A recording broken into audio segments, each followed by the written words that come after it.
Go on live now. Yep. Welcome to the Connecticut Board of Education meeting. I need a motion and a second to reconvene the public meeting. Motion. Second. All in favor? Aye.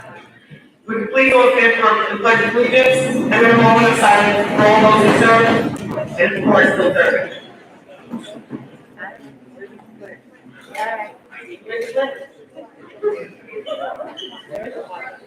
It's probably behind the stage on the stage. Okay, hold on.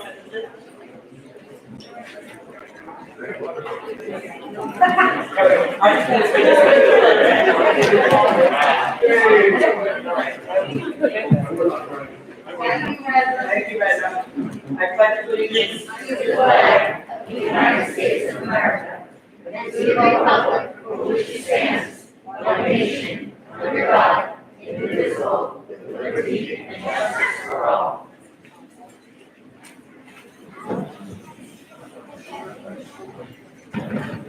Thank you. Jessica, will you please call the roll?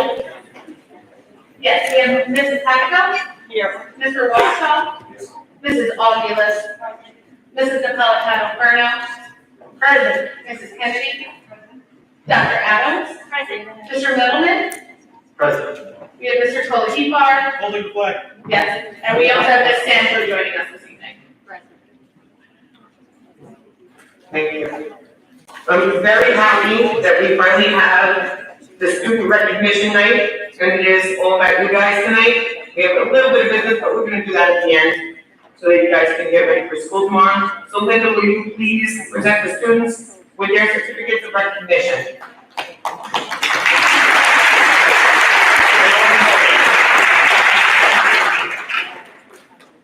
Good evening, everyone.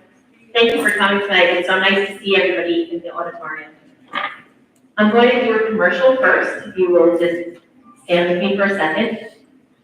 May is Mental Health Awareness Month.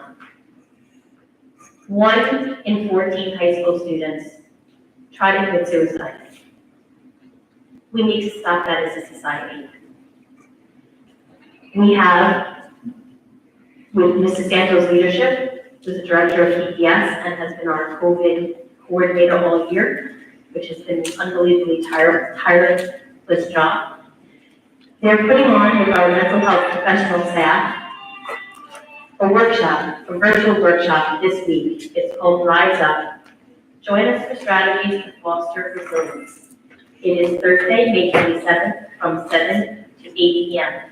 A virtual workshop for K to 12, parents providing useful tools to assist in parenting during challenging times. There's a Zoom code and a meeting, and if you would join that, we're just trying to keep all of our kids safe. So if you can join that, that would be wonderful.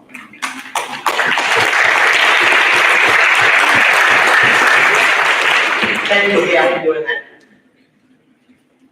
So this has been a year like no other, which even though we say that a lot, it's remarkably true. But even in these trying times, our administrators, teachers, and coaches persevered and ensured that our students met with success. Tonight is about celebrating these successes, both in the classroom, in the workforce, in the community, and on our athletic fields. I would like to take a moment for us to all acknowledge the Connecticut administration, teachers, coaches, and staff who are here tonight to help us celebrate our students whose work with our student musicians, artists, athletes, writers, leaders, and mathematicians have helped foster that success in our students. Please join me in a round of applause. Thank you for what you do.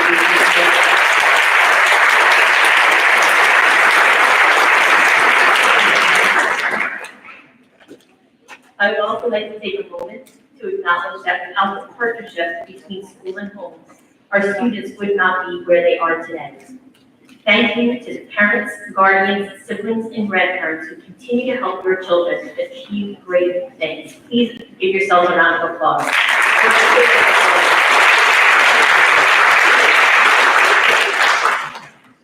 Thank you also to the Board of Education. Your continued support of the programs that we enjoy here in our Connecticut schools makes our district the special place that it is for students. So thank you.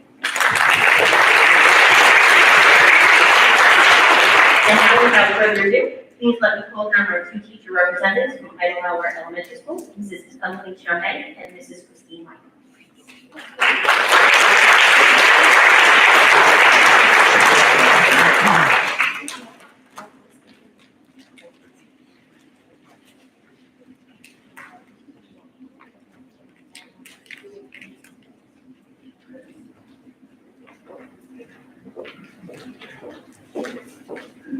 Good evening, everyone. I am here to recognize our high students, Grace Lyman. From the very beginning of first grade, I could tell Grace was an exceptional student. It didn't take me very long to realize she's also an exceptional person. She is not only kind, generous, and polite, she is also thoughtful. Grace goes out of her way to make sure everyone feels comfortable and welcome. She makes sure everyone is included and no one feels left out. She can often be found helping her classmates as well as her teacher. She does this without being asked, because that's the kind of little girl she is. Grace will forever hold a special place in my heart, and I cannot wait to see what the future holds for her. Reach for the stars, big girl. You got it.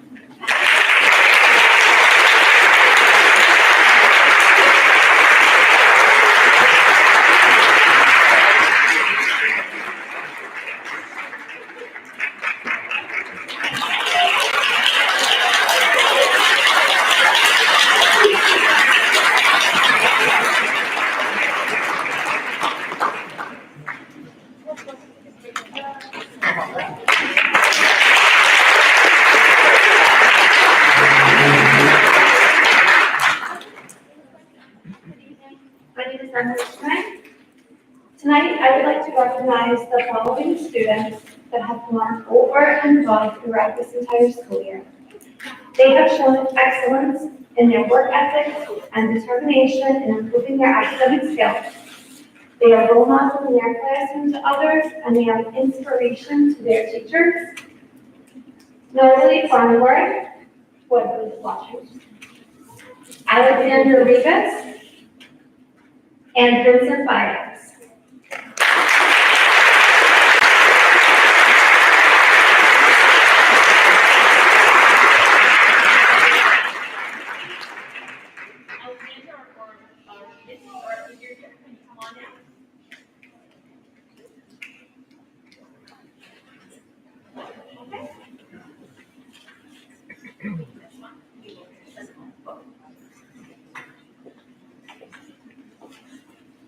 Good evening, everyone. I am Mrs. Kylie. I'm one of the music teachers at Idlehour, and I would like to acknowledge two band students that have shown significant achievement through consistent effort all year and wonderful progress.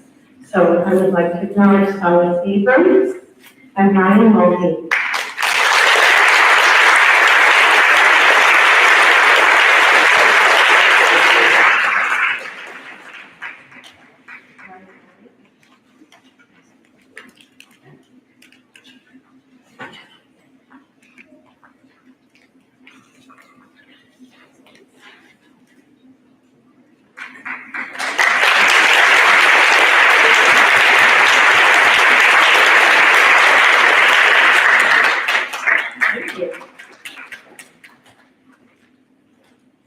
Okay, Mrs. Helen Kerensky, if you're here from Cherokee, please come on down.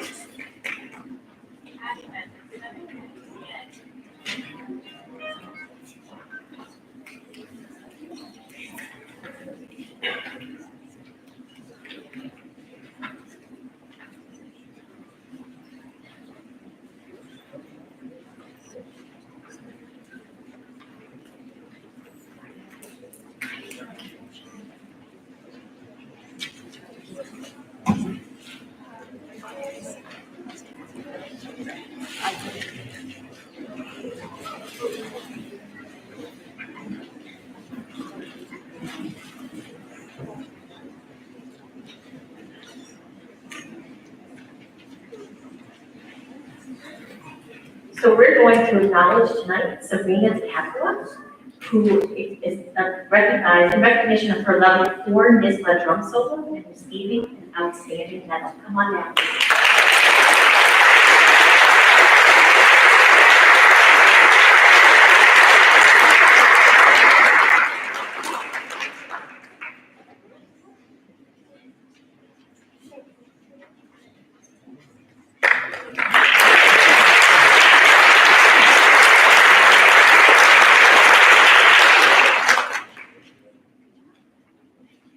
And congratulations to Catherine Jala, who in recognition for excellence in music for her clarinet.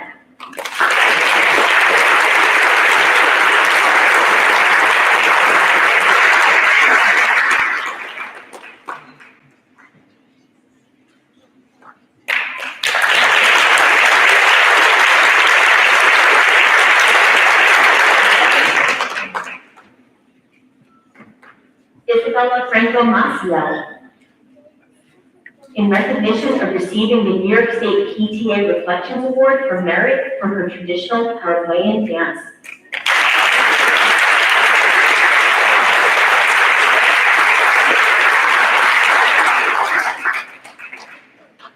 Elisa Wilson, in recognition for creating a grade-level newspaper and for her leadership, hard work, and positive attitude. Come on, Elisa.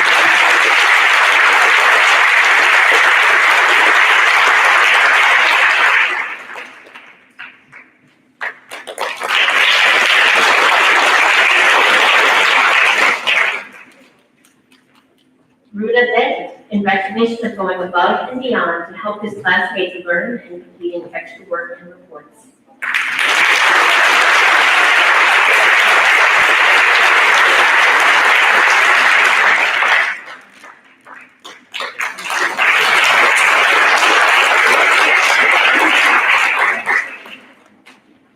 Gabriela Okiela, in recognition of writing and dedicating a book of novel summaries to the libraries that have had a profound impact on her life.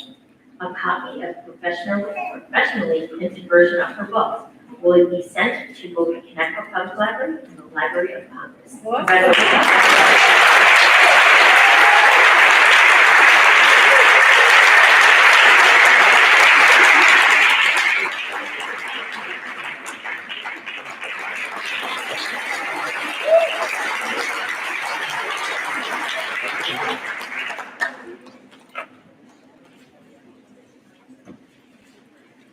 Congratulations to Johan Sordo, in recognition for being a role model to his peers all year, showing extreme kindness and compassion, as well as practicing and teaching respect and politeness.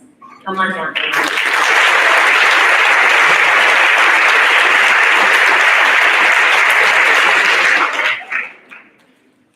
Jackson Bianco, in recognition of working hard, showing an incredible amount of growth in all academic areas, being a great model for other students in his class.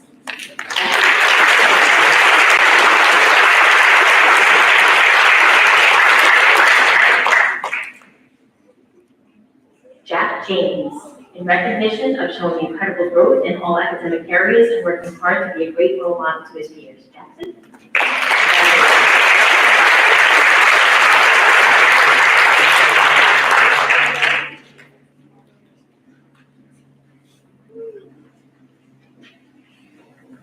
Valerie Calvo, in recognition of being chosen to participate in the 2021 Scala Children's Art Exhibit. This is an online virtual exhibit, and many artists actually were chosen, but Valerie, congratulations, are you here?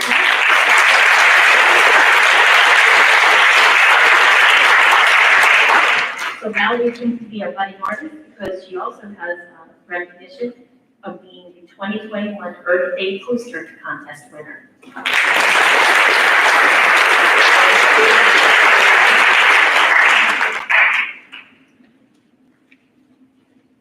Sophia Stecker, are you here tonight? Okay, we're recognizing Sophia Stecker for receiving an honorable mention for the 2021 Earth Day Poster Contest.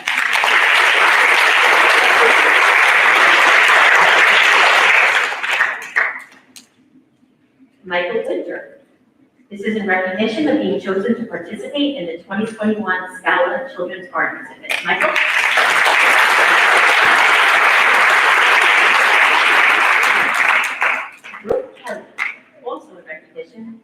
chosen to participate in the 2021 Scala Children's Art Exhibit.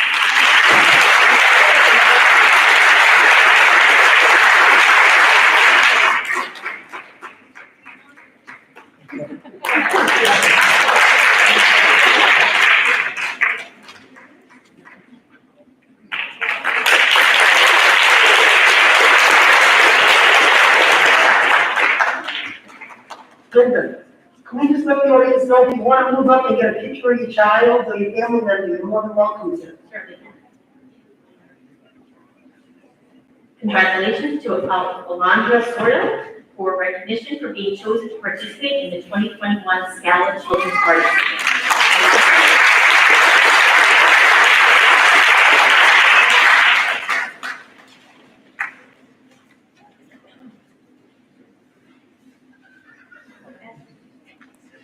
Charlotte Mathical.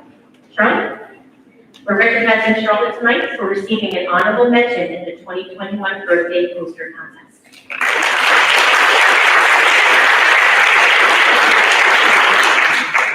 Paula Schmidt. Here tonight? Oh, Paula. We're recognizing Paula Schmidt for being chosen to participate in the 2021 Scala Children's Art Exhibit.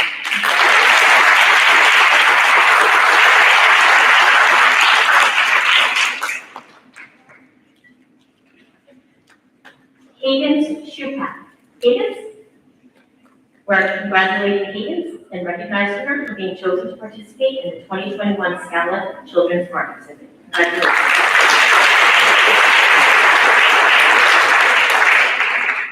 Dr. Wilson, would you come on down, please?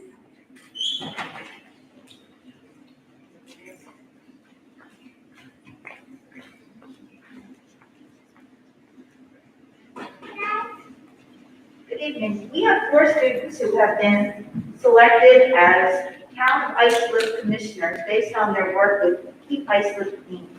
These students spent an entire year working with Keep Islip Clean, coming up with ideas to beautify their community. They attended monthly Zoom meetings, they did beach and neighborhood garbage cleanups, they completed recycling projects of Christmas cards and sneakers, and they had to put in hours of community service in order to receive this honor. So our junior commissioners of the town of Islip are Julia Dedina,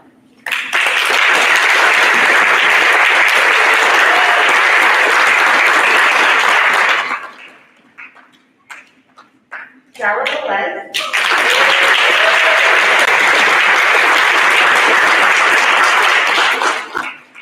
Thomas Sosnak,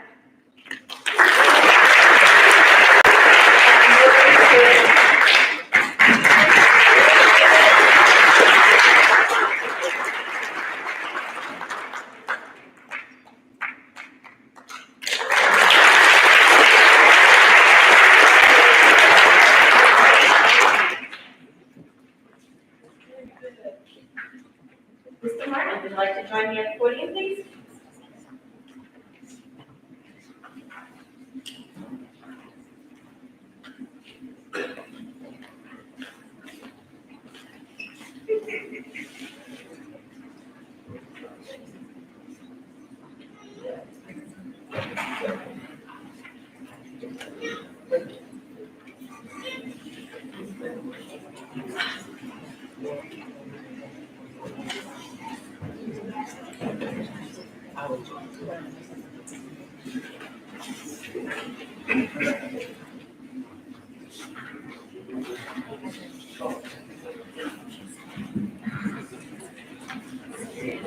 Okay, the first group of students we're going to call down are students who can recognize the BOCES. So Javier Salinas, Nicholas Cantillo, Gabriella Gordon, Gianna Vecchione, Tyler Tiano, Ashton Mazzato, Diana Sherpick, and Tom Schmidt. Come on down.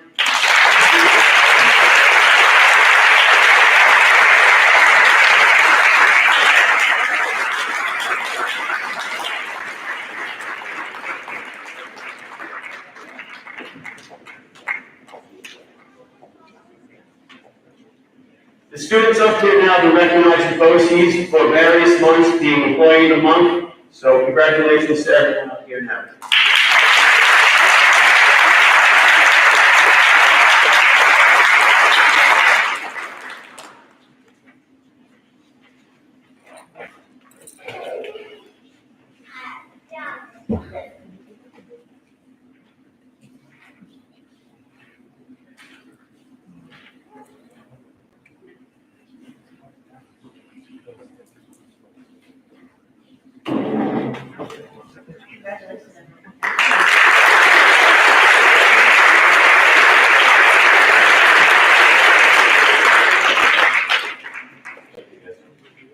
The next four students have been recognized for excellence in music. These are our four all-state musicians at Connecticut High School: Paul Fuschino, Brian Hummel, Emily Morris, and Brooke Wexler. Please come up front.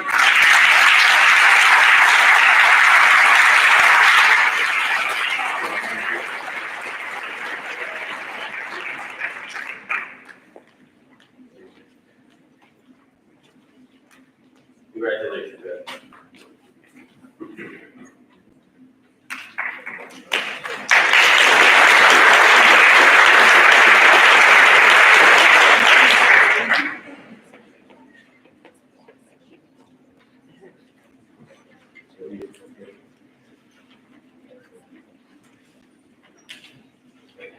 Thank you, guys. Congratulations.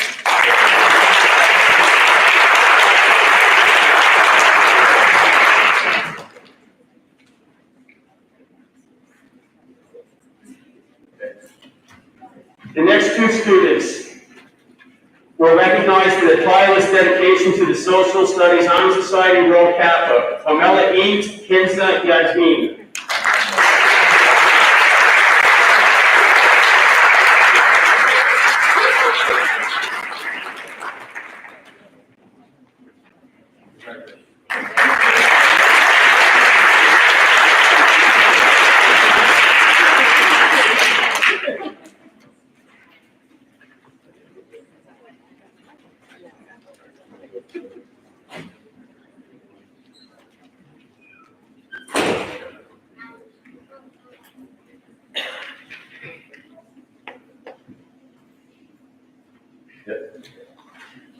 Okay, the next students are being called up for their service to community. After we call them up, I'm just going to say a quick couple words why they were nominated to receive an award for service to community. Ava Baldi, Tara Dean, Juliana Levanti, Adriana Messina, Michael Monahan, James Solly, Kerry Spencer, Elena Zazinski. Please come up.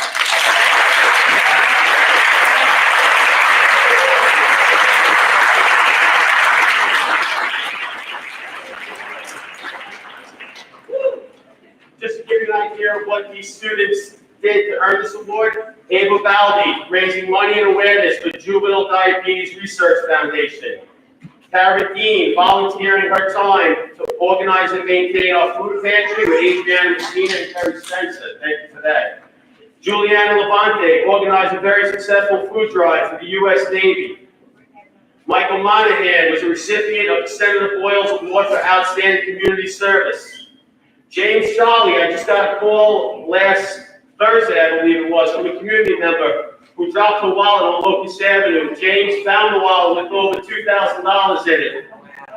James proceeded to call 911, waiting for them to get there. The police took over 45 minutes to get there. While James was waiting, another person stopped their car and said that they would take care of the wallet. But James said he would stay with the wallet, which he did. So James Solly, congratulations.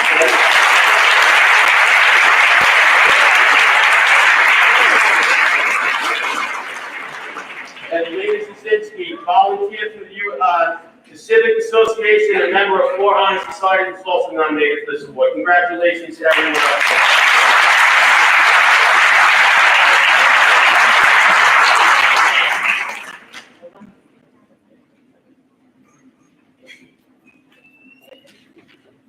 Thank you, guys.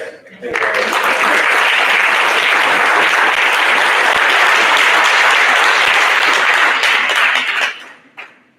Okay, the next group of students.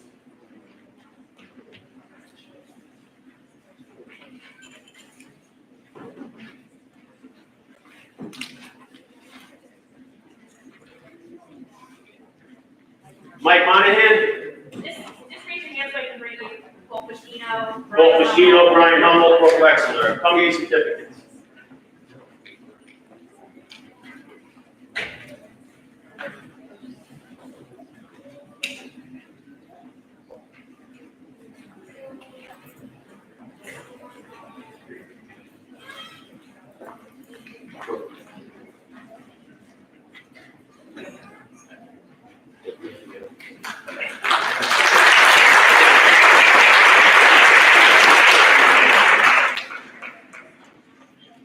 The next two students are National Merit Scholarship, means they scored above a 207 index on the PSAT. Evan Missler, Navarian Saldino. Come on up, Evan.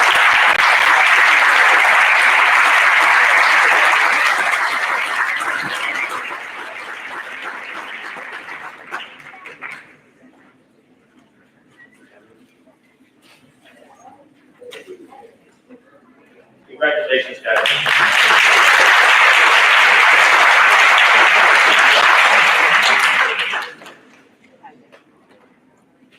Okay, the next students were nominated for their service to the school.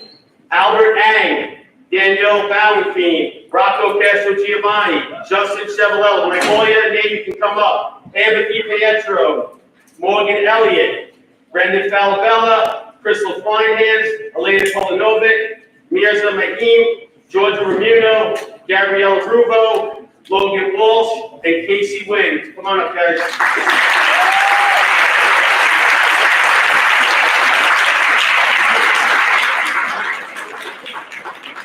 Just a couple words about what these students were nominated for service to school. Albert Ang, member of the student-run programming club. He spends some of his own time teaching other students how to program. Daniel Bowenfein was his pride in all things Connecticut, volunteered to announce and sing the national anthem at the Connecticut Unified Basketball games. So he does a great job. Rocco Castro Giovanni, one of our top students, as well as an accomplished musician as a trumpetier. He has been a member of Jazz Combo, Pit Orchestra, Marching Band, Wind Ensemble. He has performed in numerous competitions, parades, and benefit concerts.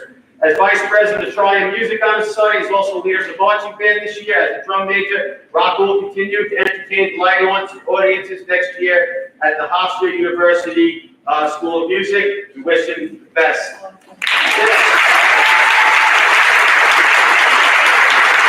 Justin Chevallella has been a student athlete on the boys track and field team, musician in the orchestra, mentor and athletes helping athletes, drive, team captain on the robotics team, Eagle Scout, ranked number 4 in the graduating class. On top of all these accolades, he's a self-driven, respectful, truly humble young man. He will represent Connecticut well as he heads to Penn State University and makes it in journalism.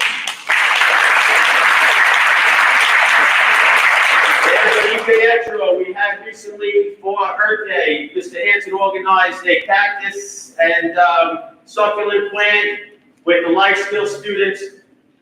They gave them out to the students. Amber donated her time to not only help set it up and clean up. Mr. Hanson said she was instrumental, as was George Remuno, making that a success. So thank you for that. Morgan Elliott. Morgan embodies everything that we look for in a T-Bird. Morgan was also the Tim Bassett Leadership Award winner for the Athletes Helping Athletes. Congratulations, Morgan. Morgan Falbella, he does some morning announcements, and his dedication to Connecticut High School was noticed by one of his teachers who said he has to be part of this celebration tonight. Mirza, I don't know if you're not in the high school this morning, but his morning announcements during some really down times in this school wakes everybody up. So thank you for that, Mirza. Gabrielle Rubo, Logan Walsh, and Casey Wynn for their dedication to the Best Buddies program that is always one of everybody's favorites. So thank you for that, girls. Thank you very much, guys.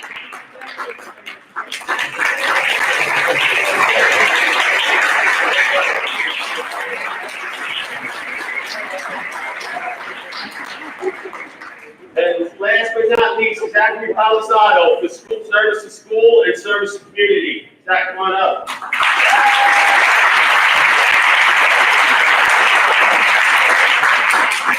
Just a couple words about Zach. When I sent an email out to the staff asking for them to recommend somebody, I lost count of the number of staff members who gave me Zach's name. I said, been there, done that. I've already got 19 emails on Zach. And when I read his accomplishments, you'll see why he was nominated for service to school and service to community. His service to the school includes track, science, Olympiad, student government, helping hands, best buddies, Habitat for Humanity, athletes helping athletes.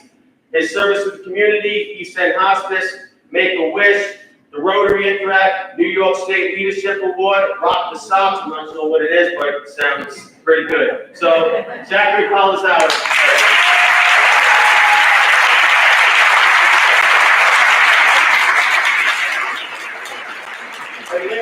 I just want to shout out to the entire school. We recognize, 30-something students here at the high school tonight, but this year was a year that we hope to never see again without the students cooperating, making it easier with everything that they had to go through with the masks and the shields and distancing. Without the students, it would have been a success. So thank you to all the other students that are out there.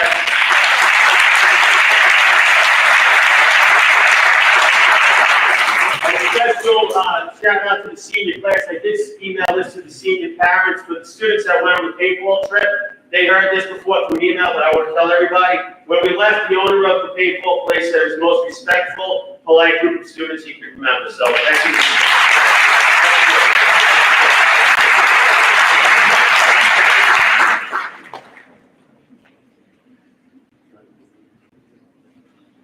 Is Isabel Lindsay here? I'm going to shout her out though because we've talked about everybody else. So she actually got 2 awards from BOCES.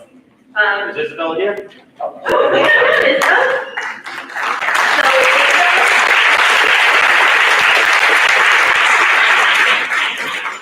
Isabella is being recognized for coming in 3rd place at BOCES job skills demonstration cosmetology. And she was also named by the BOCES Board of Education as Outstanding Cosmetology Student of the Year.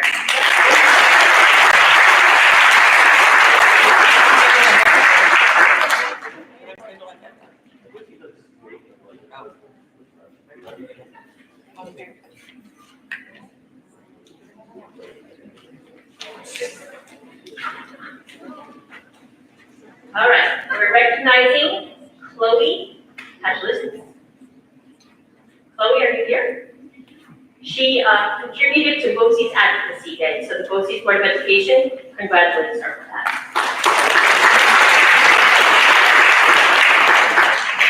Raymond Stoltz. We are recognizing Raymond tonight for receiving the BOCES Lance Lorenz Scholarship. Congratulations.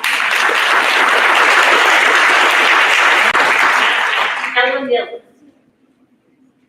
We are recognizing Ella as being named the Outstanding Culinary Arts Restaurant Operations Management Student of the Year at BOCES.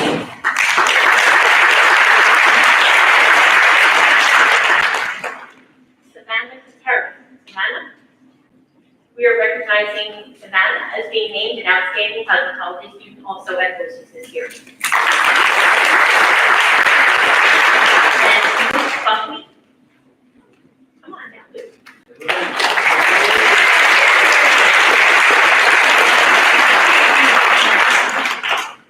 Tonight, we are recognizing Luke as an Outstanding Culinary Arts Restaurant Operations Management Student at District 7 BOCES.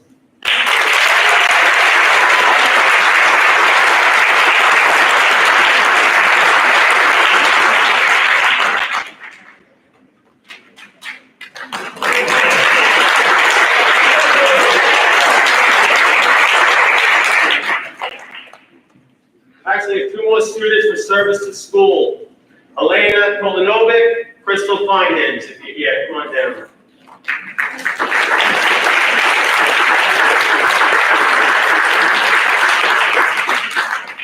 A couple words about Elena, ranked 3rd in the class with a 102.48 average. She will graduate with 34.5 credits. She has completed 4 years in the Science Research Program. She's a member of orchestra. She will be attending Princeton University in the fall and is described as humble, unassuming, self-sufficient.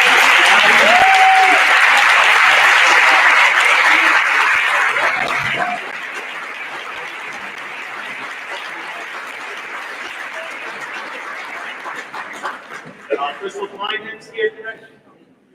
Couple words about Crystal. Crystal attended BOCES in the dental assistant program. Will be attending University of New Haven in the fall, pursuing dental hygiene path. Crystal works outside of school, participates in the school to work program as well. Crystal has a lovely disposition, and she is a natural when it comes to working with the public. Congratulations, Crystal.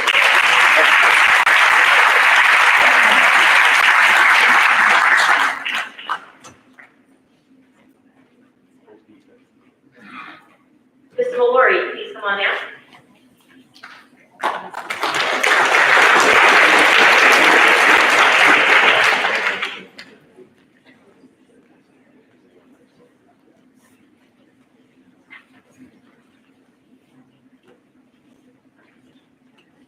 Good evening. Tonight is certainly about a night to honor our students, our student athletes. I just want to take 30 seconds to thank some people for their support because in my 29 years of doing this, being involved in athletics, I've never seen anything like this when we had to go through with COVID. And we didn't do it alone. So first, I'd like to thank the Board of Education for their support. I'd like to thank Dr. Adams for all her support. She was one of the superintendents who came out right away and said we can and not we can't, and that's why we have sports, and thank you for that. I'd like to thank the high school administration, Mr. Moran, our great assistant principals, for everything they've done. A real special thanks to my partner for a while, Ms. Gail Santo, who is our COVID coordinator, and thank you for picking up the phone on Sunday nights and deciding which teams could keep going and which teams unfortunately would have to be shut down. She made the difficult decisions of keeping the kids safe, yet keeping them active and involved in athletics. You couldn't have done that without understanding that.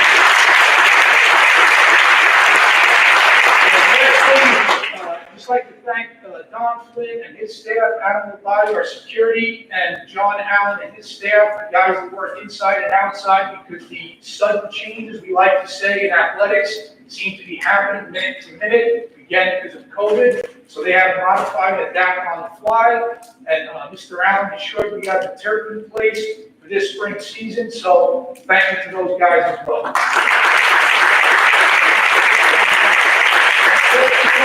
Coaches for their flexibility, their creativity, and their perseverance. Thank you to our coaches. So, last but not least, obviously our student athletes. We can't honor all their accolades here tonight. We'd be here for 5 hours. So when Dr. Adams and I discussed this, we really have to stick to the top, the cream of the crop, which is basically our county champions. But I will say, we had this is just the 2 seasons, fall and winter, because we're halfway through spring now.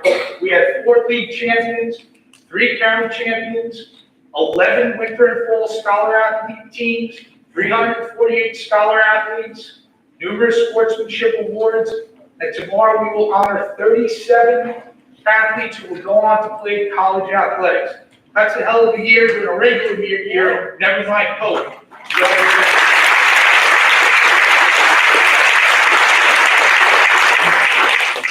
So first, we're going to call up Coach Calhoun, our girls soccer coach, and Nicolette Ascarello.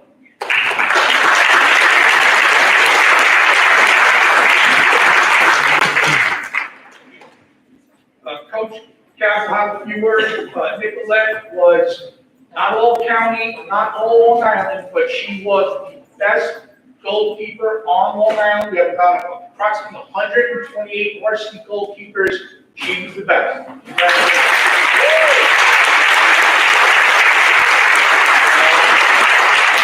We don't realize how rare it is to have an athlete such as Nicolette to be in our presence. I've been the coach of girls soccer here going on 12 years. I've been around Connecticut sports for 21 years.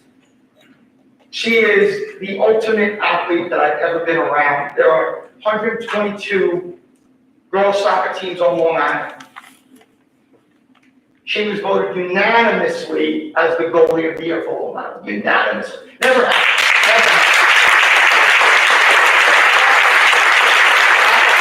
Never happened. 99% of them play 4 defenders in the back. Just so, it gives them a chance. Nicolette allowed us to play 3 defenders in the back because we just trusted her to make every crucial save. And when I tell you, she made every crucial save. We are so indebted to her, not just for her athleticism. Nicolette is everything you want in a daughter. She's everything you want representing Connecticut.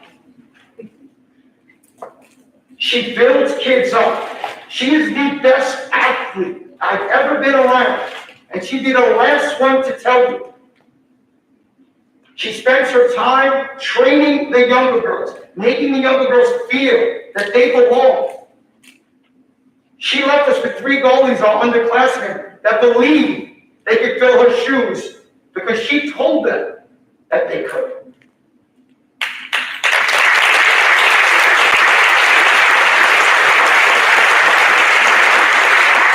I personally want to thank Dr. Adams and the board for allowing us to honor all of our students, all of our student athletes, because as we learned in this year, these moments we have to cherish.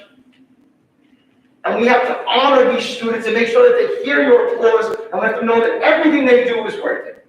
Nicolette, we will never be the same without you. We are so thankful for you, and I'm telling you, the goalie of the year, first time ever in Connecticut history, possibly the best athlete I've ever will see in my lifetime. Thank you, Nicolette, for everything.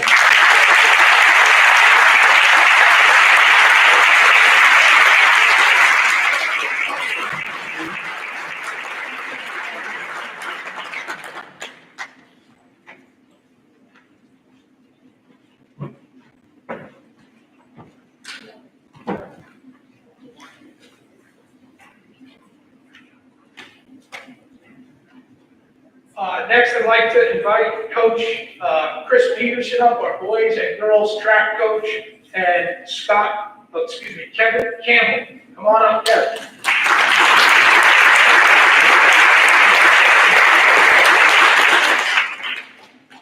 Kevin was the #1 shot putter in Suffolk County. He won the entire meet, but there's approximately 4 scorers in each meet for shot put. 60 teams, you're looking at close to 250 shot putters.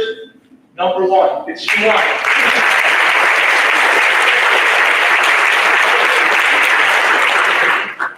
So I don't know how many of you know about how shot put works, but pretty much shot put's a 12-pound ball that someone like Kevin has to throw as far as he can. And this past winter, he was able to secure the top spot in winter in a very shortened season, which was he did amazing. He was able to throw to 47 feet 10 inches, which is approximately 1 foot off the school record for indoor. So that was a really good feat for him. This year in spring, another shortened season. He's already doing really well. He's currently at 46 feet. School record is 55, so 47. 55 school record, so a lot of work to do. But he still has a lot of work needs to put into it and stuff like that. He does a lot of work in practice, working with young kids that we have as well, to piggyback off Coach. He has a younger brother on our team and a lot of young talent on our team as well. I look at Kevin every day as the captain of our team. He is the one who I can go to when I can't be there right away. I will show up a little bit after because I work at a district. But I text him and I said, this is what we want to do today. He's able to organize the team, make them do everything they want. We need to get done for the day to ensure that we can have the best team. And in 4 years, we have the best team we've ever had, and it's all thanks to this guy right here. His hard work, his dedication, his leadership is by far the best I've ever coached. So Kevin, thank you for everything.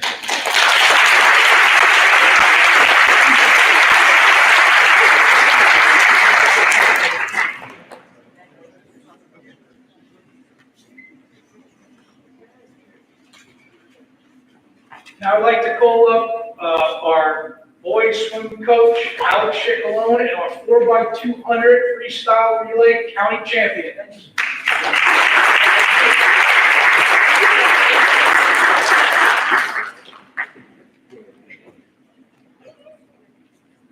Good evening, ladies and gentlemen. First and foremost, I'd like to thank Dr. Adams and the Board of Education for recognizing our student athletes. Very special. This is what makes Connecticut a very special place to be. I've been with the district for 26 years, and it's been unbelievable. We'd also like to thank our athletic director, Mr. Mallory, for all his endless effort, his support, his continued support for all our athletic programs. To Mr. Mallory, thank you. Our boys varsity season had a tremendous season. This year, we took second place overall in our League One championship. We ranked third overall in the entire county. These gentlemen here that are here tonight are being recognized for being county champions, with #1 relay in Suffolk County. If we had a state championship meet this year, these young men would have represented Section 11 at the New York State Championships up in Ithaca. So hopefully next year we'll have a state meet.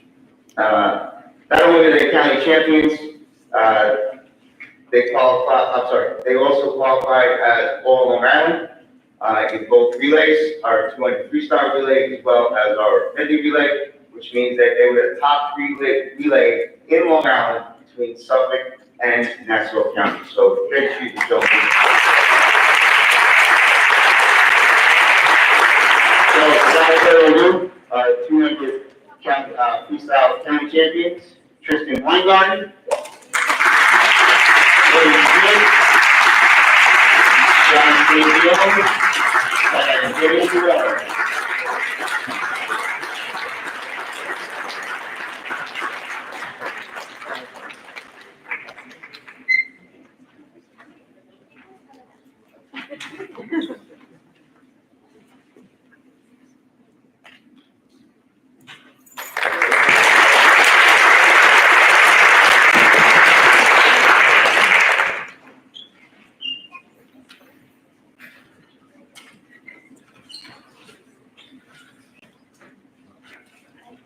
Okay, last but not least, the team that gave us a thrill and a great ride all the way to winning the county championship for the first time in a very long time, and had our representatives on the Suffolk County team that competed against Nassau. This was the only Long Island championship that was held, and Suffolk County won that as well. So I'd like to introduce Coach of the Year by Suffolk County, by Suffolk County Coaches Association, Renee Guerreri, come on up.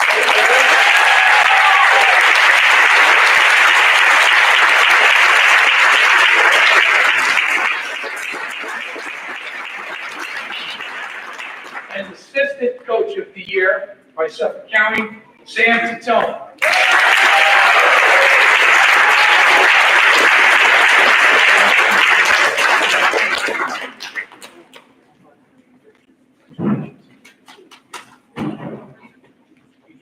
Hi, everybody. Thank you so much. This is so exciting. I'm so beyond excited to be here. Just like all of you, this season has been such a whirlwind. We were so blessed that we were able to have it. I cannot thank Dr. Adams and Pete Lori for everything that they did to make this season happen and then make it happen awesome. So thank you. I'd like to give you a little stats on gymnastics on our team. So I actually, I'm a Gymnastics Connecticut alumni, as well as Samantha as well. So we were Connecticut gymnasts, we're T-Birds through and through. We're so honored to be able to coach this amazing, amazing group of athletes. We have 13 kids on our team, plus we have an independent gymnast that we took on as part of our team from the fourth group point. So we have 13 plus 1, we have 14 kids on the team. Every competing athlete on our team this year was either Wall B or Wall County, which is a tremendous accomplishment for these girls.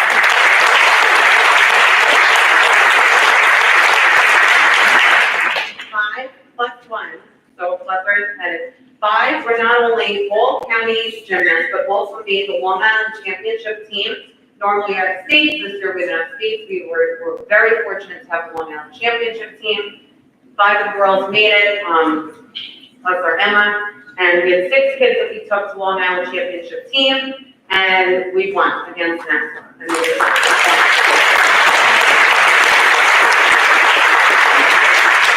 only that, our team boasts this year's Beam County champion, Ariana Platty. We also have this year's Long Island Championship bar champion, which is Alex Melchiori. And despite having 2 champions on their team, we also took event places with the other girls on other events in both championship meets. My favorite was county individual champions, team event. We took 4 of the 6 places. These were awesome on beam. So getting back to the team county championships, we have not won that since 1989 and 1990 when the great Vera Truller coached the gymnastics team. That was the last time. Starting in 2016, we started to notice we have this group of girls that are fantastic, they're awesome, they're super, super talented, and we started to realize that we have a shot to really go after this title. And from 2016 to now, we've had a couple of really amazing seasons. I mean, all amazing seasons. If I count our losses, they're like, I think, 5 in the past 5 years. And we had a couple of undefeated league championships in there, League 1, League 2, League 3, and we've had awesome, awesome seasons. So we've been going after this team county title for 5 years now. Every year, it's so close. We've come in 4th, we've come in 3rd, we've come in 2nd, we've come in 2nd. And this year, we lost to Smithtown, who was so insane this year. They just, you couldn't touch them. Our last meet was against them. They beat us by a couple of points, which is a huge deal in gymnastics. We left our meet. The girls said, we can beat them, coach. So 4 days later, we went back to Smithtown for team county champions. And these girls showed up to do one job and one job only. And when I tell you, these kids, from start to finish, we looked at each other and said, we're winning today. Because these kids came to do their job. They were on fire. They were cheering, screaming from start to finish. They were encouraging each other, lifting each other up. They delivered that day.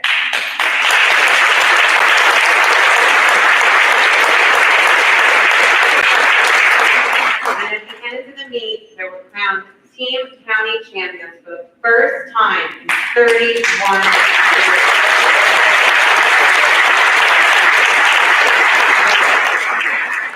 And my favorite thing to say about the team is, it's great when you're talented, but what's greater is when you have a great personality. And these kids are smart, they're hardworking, they're sweet, they're kind, they're caring, they take criticism, they take critique. I always say, maybe I'm biased, but gymnasts are my 100% favorite group of people because they're so awesome.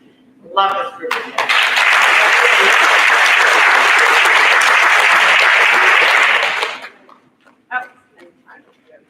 All right. Come on down, girls. Jordan Bull. Noel Manella. Melissa Giordano. Alex Melchioni. Avery Melchioni. Sarah Musa. Holly Overbaugh. Ariana Platty. Delaney Rambert. Lauren Trotta. Abigail Wachowski, Amanda Young, and our Emma.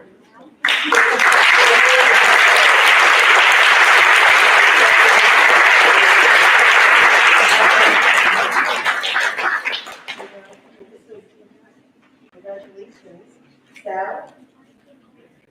Congratulations. Excellent. Holly.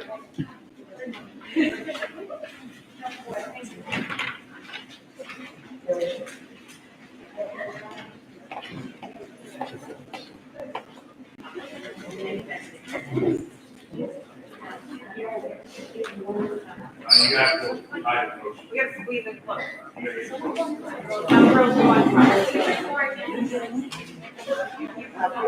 Girls, just like in team pictures, so if you are the front, go down.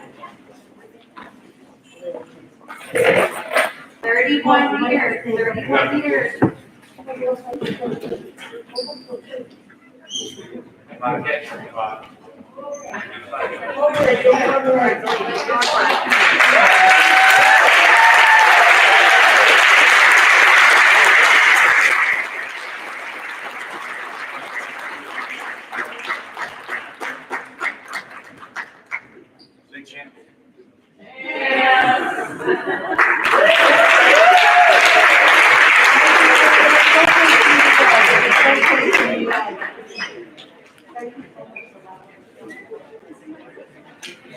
Thank you all for coming tonight. There's going to be a little bit of board business, so if everybody would like to go home at this point, just so that everyone can get a good night's rest and come back to school, ready to learn tomorrow morning.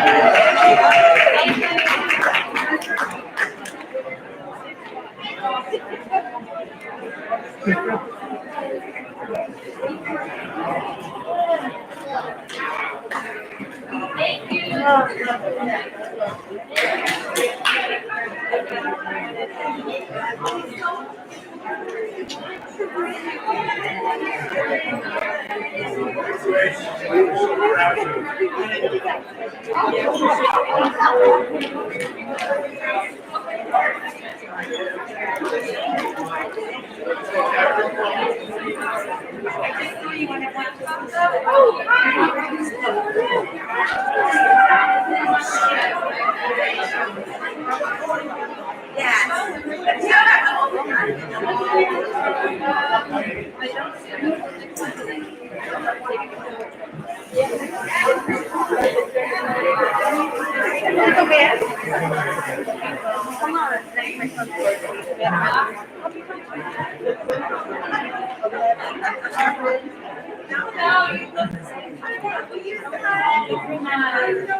So you're just gonna use your.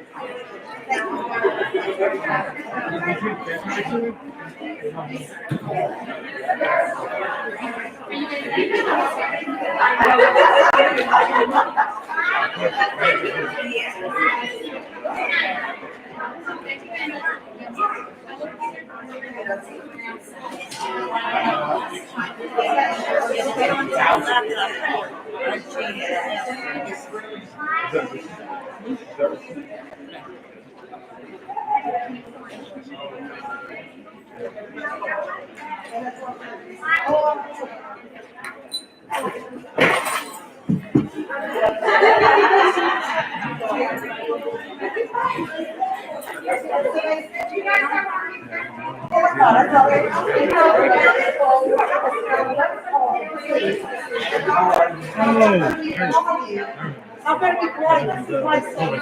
This is my son's teacher. I'm going to be quiet. So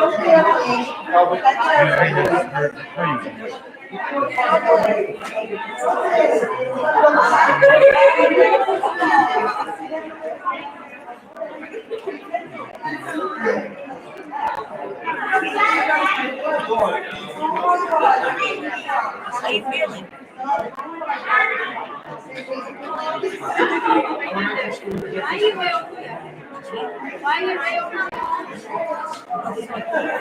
That's a dream job. That's what you She just received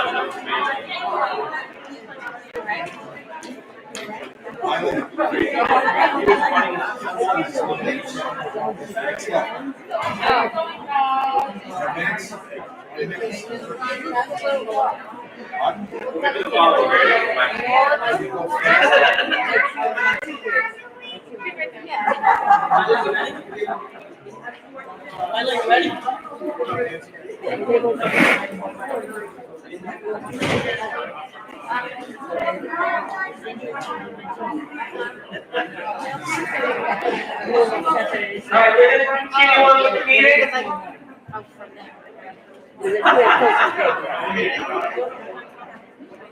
We're gonna continue on with our meeting now.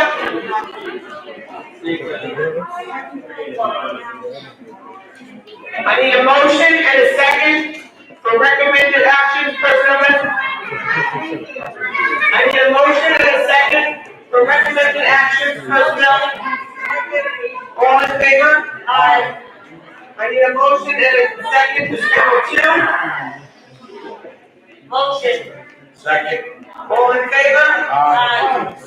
I need a motion and a second to approve items 2 through 3. 2 through 3. Motion. Second. All in favor? Aye. New discussion items? Wait a second. We have a presentation. New York State Department of Health, COVID guidelines. Gail, I believe you're gonna give us a little presentation on that? And then the board is going to discuss. I don't know if the parents in the back want to listen to this. This is regarding masks. We're having a meeting, please, if you're gonna be talking, please step outside or come back down to the meeting. If you're interested in hearing about masks, stay. If not, we're in a meeting. Thank you. Do you think the presentation will be online as well? Wait, you're the only one. No, I don't have the. Might just come to Join us. No, it's okay. Okay, so, Gail, this will not be online, so we're going to post it to the website as well, but you wanna walk us through the slides? Very good, thank you, Madam. We were asked in response to the newest recommendations from the CDC regarding mask wearing. As the government and our local municipalities, specifically the Department of Health, looks at the mask wearing mandates as it pertains to those persons who are now vaccinated for the COVID vaccine, excuse me, or not vaccinated. The question arose, especially from parents, because these children, as everyone has stated so eloquently this year, it has been a challenging year, although the students have been most resilient, the staff has been very supportive, the administration has been supportive and structured under your leadership and the leadership of Dr. Adams and her cabinet. But we all want to resume some sense of normalcy. So the questions are rising, as the new weather is approaching and we're nearing the end of the year. Parents have asked whether or not we can discontinue wearing masks in a school setting. And it's important to note, so if we just go to the second slide, please, that the CDC, while acknowledging that there are areas that masks cannot be worn if in fact people are vaccinated, it does not transcend to the schoolhouse or other structured settings. Because not all persons are vaccinated, and while we know that our children are at lesser risk than the more at-risk population, those that are older or have health conditions, it is still a contained environment, and we are strongly encouraged by the guidelines of the CDC and the local Department of Health to adhere to all strategies and preventions that enable us to go full-time in person. This district, of course, has been in person K through 8 since the beginning of the school year, with some students that were had chosen online or hybrid model, but now that we're all back in school, the CDC and the Department of Health encourages or dictates that we still adhere to those guidelines so that we remain safe. Please, the next slide. This will show you, and I can understand the temperament of the community and the questions, because as you know, we have been steadily and tenaciously monitoring every reported positive case district-wide for all students, teachers, and staff. So if I call your attention to the existing slide for 2021, you will note that there have been, for the last 8 days, I'm happy to tell you, no positive diagnoses amongst the students, teachers, or staff. And that is something to be applauded, 8 consecutive days. And more so, if you look at the month of May, 17 school days, all right, only 14 students. Now remember, we have 10 buildings, so that's averaging what? 1 or more a building, over 17 days. And only 1 teacher and only 3 staff members collectively. And if you remember, right after the holiday break, spring break, I would give you records of up to 22 positive cases. So clearly the trend has diminished, and we are now very constant, but it is to be credited, I think, because everyone, including community, families, but most specifically, the structure and guidelines within the district has ensured this district has been safe. Excuse me. Now, you may hear on Channel 12, the next slide, please. I just called to your attention that there has been public discussion and communication amongst parents in various districts because other districts are entertaining whether or not to diminish the requirement of wearing a mask.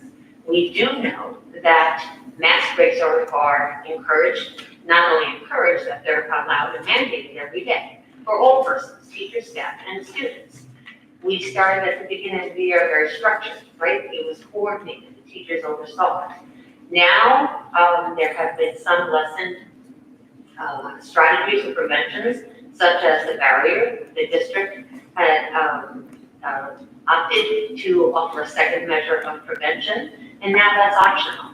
But what has always remained constant until the end of the school year will be wearing the masks and the social distancing. However, it doesn't negate the fact that we can encourage increased mask breaks, and it doesn't have to be as structured.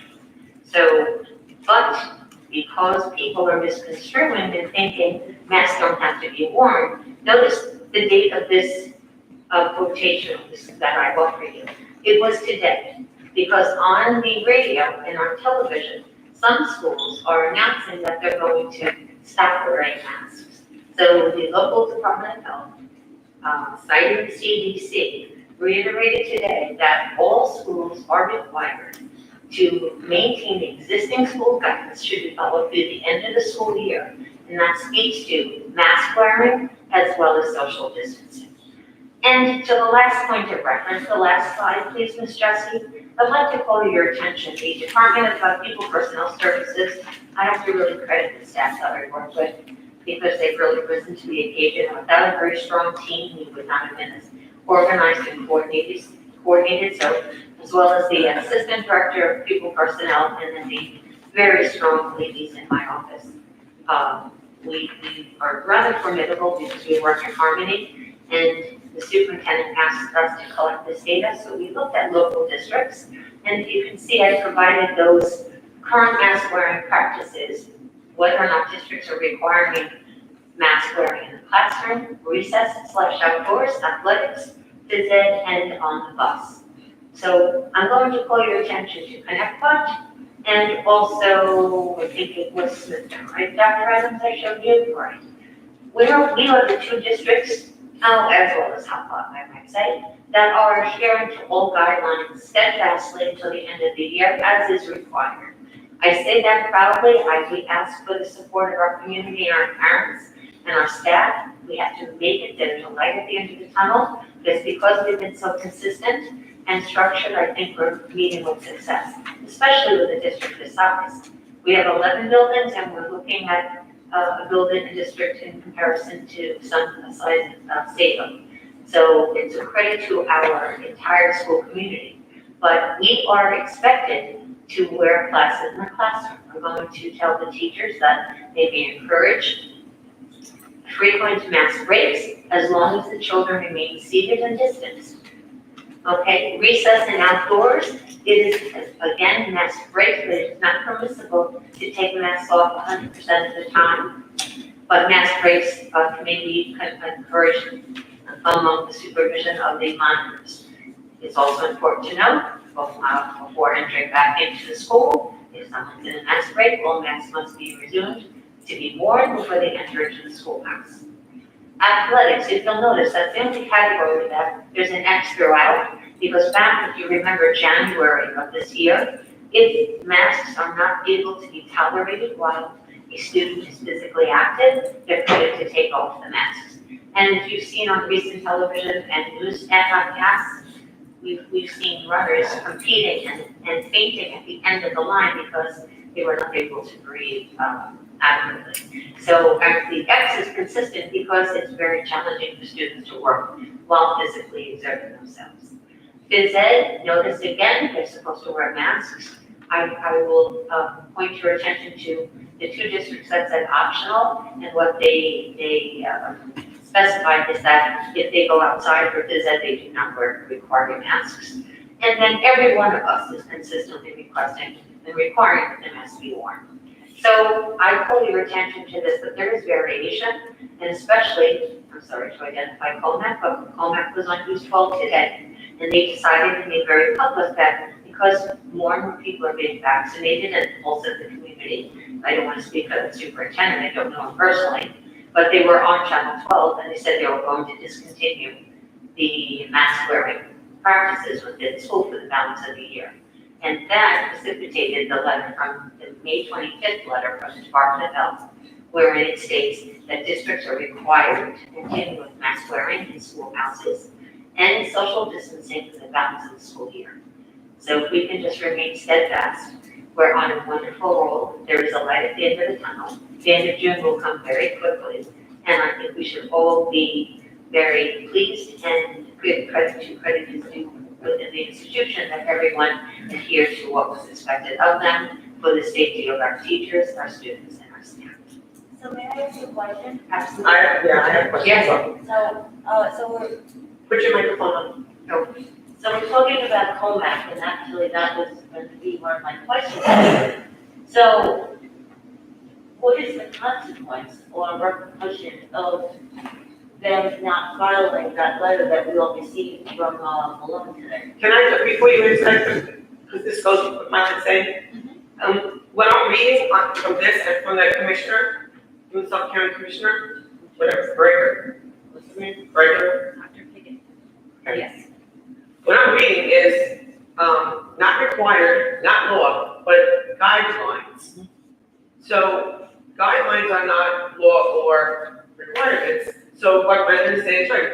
What's the consequence for giving a parent the choice to do what they want with their child? What's their consequence?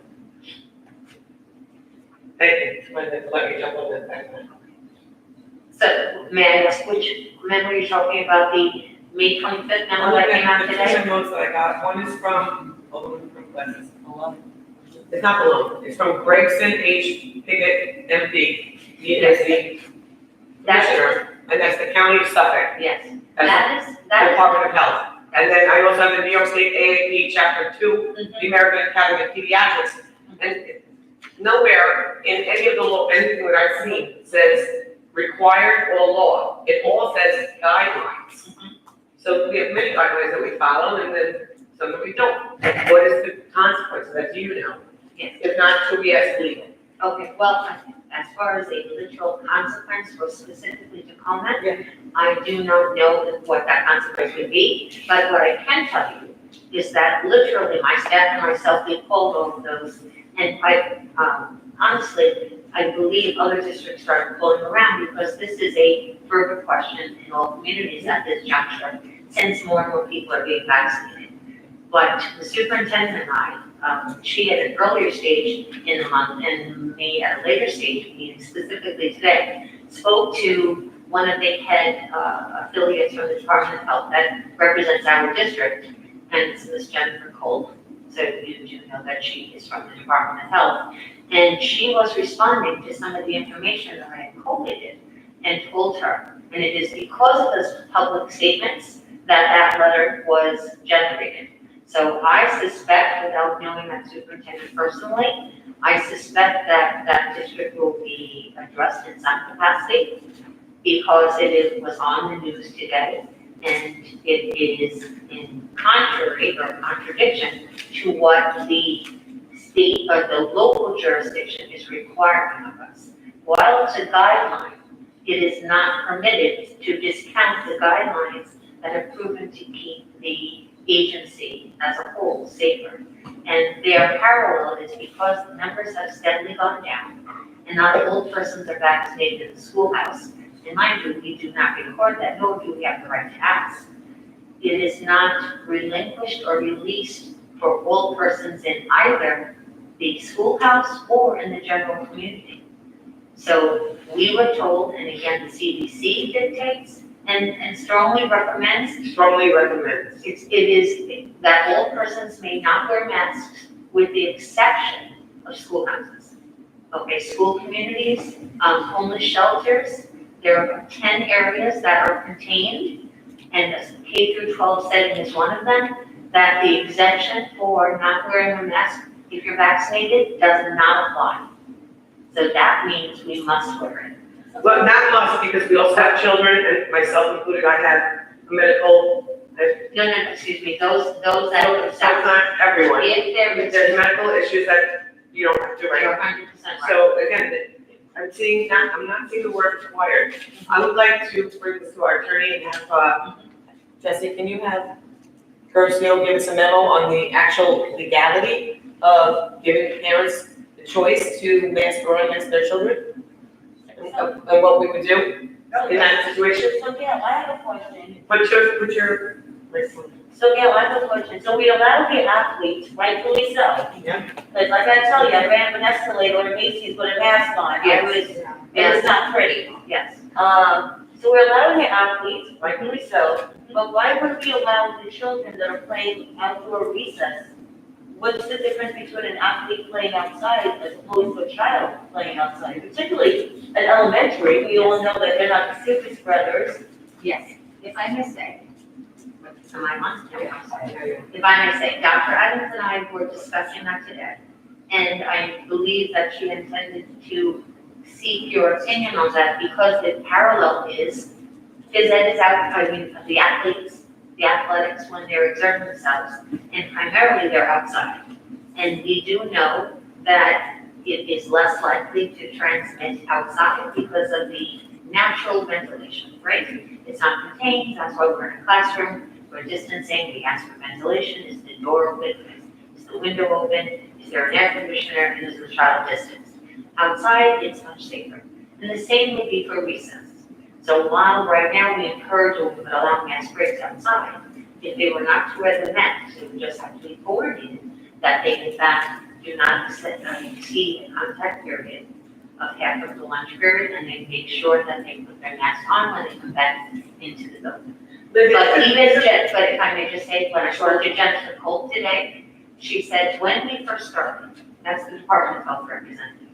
And if you remember, the first plan that Dr. Adams submitted for the start of the school year, I even wrote a section about mask wearing. And we told that we made recommendations to the teachers on how to structure mask breaks so that all students are not without their masks at the same time. We have come a very long way over a 10-month period. Now, it doesn't have to be as coordinated or as rigid because we have more students back. We recognize as long as they're not sitting side by side and they're distanced, and students may take a mask break. So she went so far to say, is it doesn't have to be coordinated. If there's at least 6 feet apart, then children should be allowed to take a mask break themselves. Do you remember at the beginning of the year, we started, and some people had misgivings and were concerned when the masks were taken off during eating. And we understood that because there was a lot of fear and uncertainty. So again, we've come a long way in 10 months. And now there is we will be able to speak to the administrators and which will be communicated to the teachers that there will be latitude in allowing for mask breaks as long as the students remain seated and they're not being socially distanced. so then, I mean, we still have masks, we have shields, we have distancing. Okay, and the next thing that was also discussed in the CDC. Over the summer, we're Is taking that- our shields out, but Well, the barriers are optional. the barrier, okay, so the kids can take those barriers, it says today. I read that some schools doing it at the nighttime in the next. Some of the school districts, of those, Pat Ed just sent a letter out. Yeah, that's at the one, the- okay. At the end of June, so the superintendent was speaking of the same practice that we recognize as optional right I now. thought they were doing it this week. No, at the end of the school year. What was the one that I read? Jackie, do you remember? Which one? The one that I read about the shield being taken down? I actually think that's full now, but I don't want to say for sure. I can send you, I have a copy of the Pat Ed. That's right. It wasn't. I thought She's saying it's June. I thought it was the end of the school year, but I'll check. I can send it to you. It's more than one that took it down. Yes, because again, in the CDC regulation, as we're all going to full-time, it is determined that it's not required, it was optional. And remember, we started it we instituted as the second level of reassurance. What was required as a dictate or was recommended was the distancing and the mask wearing when returned, and we provided those barriers for added measure of assurance, for both staff and students. Right, but I think we can take them down. Again, especially, I think we can take them down next week. That's my opinion. This is the only thing I said, and But I do want to get some legal, I want to know what You know our what? implications are for like parents have choice. absolutely, I'm all for parental choice. Yeah. But with that, we have to realize, I'm not a fan of mask wearing, everybody knows that, but at the same token, I try to be respectful to everybody else I'm around. So while I would prefer my children be without masks, that's true. I also understand that when we're talking about the community as a whole, there are people on both sides. There are people who maybe wouldn't want their children to be without a barrier if they're without a mask. See, I always thought that, leave the barriers and give the child a seat when they're in a seated position, the option to not have to wear their mask. I wanted that from the beginning.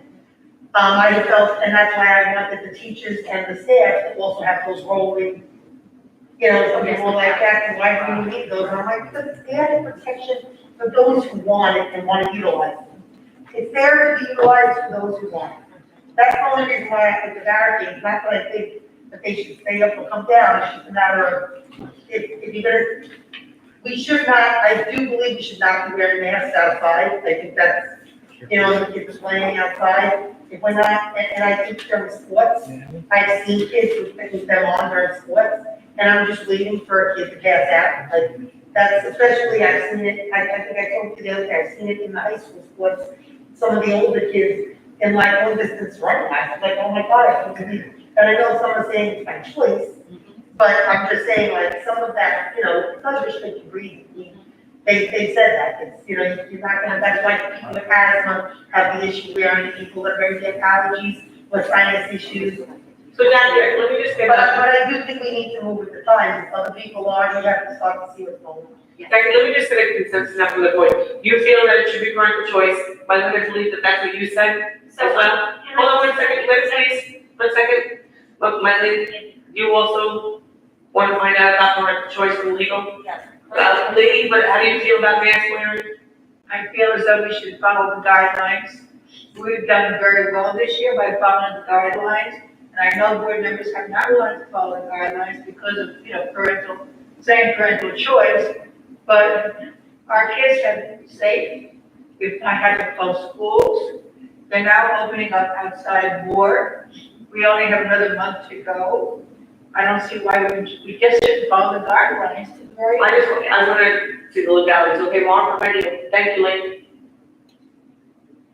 You know how I feel. Parental choice. Okay.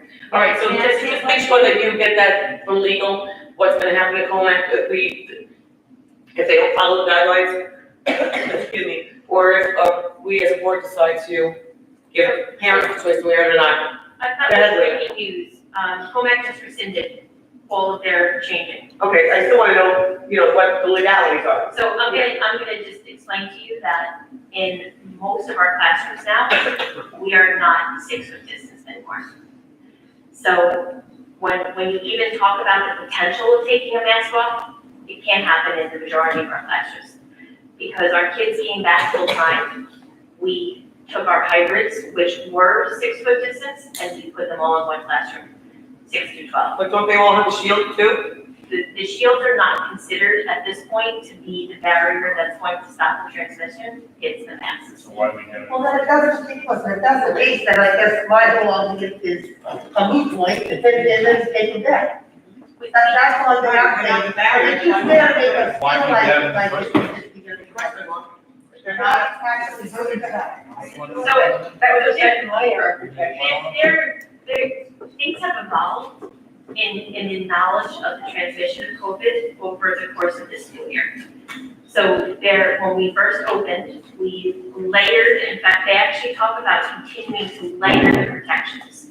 In both of the letters that we provided for you that were given to us today, they talk about the layering of protections.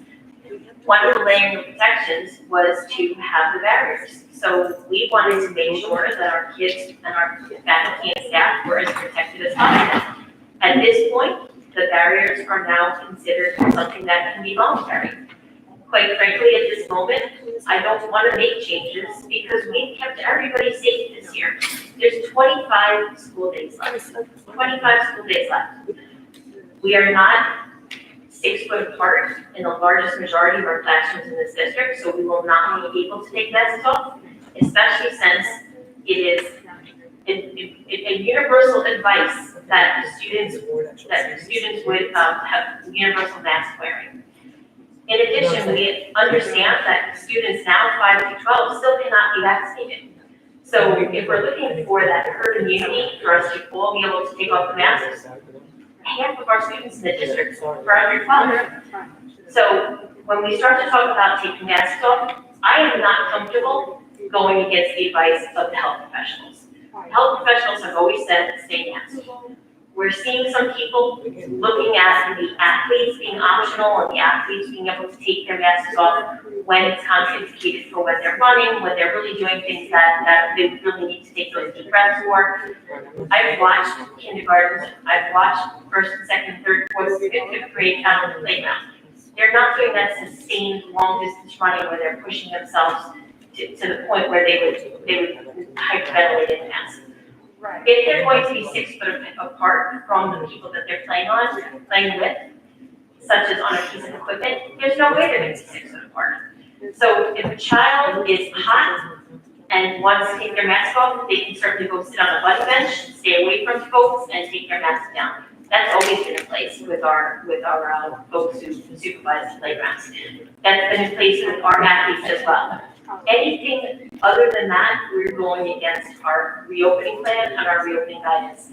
Do I think we should not reopen in September with the barriers? No, I think barriers should come down in the summer because we now know that the best protection is distance and masking. And I don't think changes right now are things that we should be looking to do. Well, Linda, are the classes well ventilated? Because the weather's gonna start getting hot, and I can't imagine wearing this, you know, if your room is over 70, 80 degrees. So September and June are very similar in their temperatures. Is it as comfortable as it would be if every classroom was air conditioned in the district? Certainly not.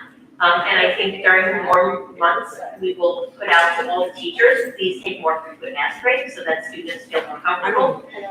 But where we have ventilation has been maximized as possible. One of the things that we're looking to do with some of the CRSSA funds is clean out all of our air ducts and make sure that we're getting ready for next year by making all the air ducts that are in our buildings cleaner for coming back in September. But everything's been maximized that we possibly can. We're also in a discussion. Okay, I got a couple of questions, can I go? Yeah. Okay. One, I had a couple of high school students that stopped me to ask me about wellness day for the high school. And which I actually thought was a bad idea, something like wellness day. They said that there's less testing, no prep for the testing. So can we put an initiative in for mental health and emotional well-being since a lot of these kids are struggling? This came right out of the mouths of a couple of high school students. Okay, so I didn't know if there was something we could throw together. I mean, considering you guys, now you had Garrett's, maybe there's something that you guys could work with the high school or see if there's something maybe in the middle schools. If there's the time and if there's extra time and there's the ability to do it, these kids could probably benefit from it more now than ever. After a pandemic, going into the summer, you know, things are opening up, so it might be more of a cheerful time for some, but for some maybe it's not. And, you know, there's still those kids who feel excluded or ostracized. I'm sure it would be nice to try to do something that was more collective for everybody. We will definitely look at that at the high school level. I know you were able to see some of the programs in the elementary. Your staff are excellent. They did a fabulous job at Cherokee. I wish that I was able to see it at other schools. It was another. No, I know it was, but I'm saying, I'm sure you're able to go. I said to Linda that I want to try and make more of those especially, because I absolutely love what you're doing with the Wellness Day. Yes. It was amazing to see the kids so happy and really, really engaged. I got to see so many wonderful things that I really liked, the curriculum that they were using and the mindfulness and the whole video that they put up, it was great. If I may say, as an offshoot of this year, because this year was so unique, it's always, there's opportunity for growth and new perspectives. And as a result of our dynamic staff, because they think out of the box and they give 110%. And there's a lot of collaboration with other mental health staff as well, as you'll see in the May 27th parent workshop.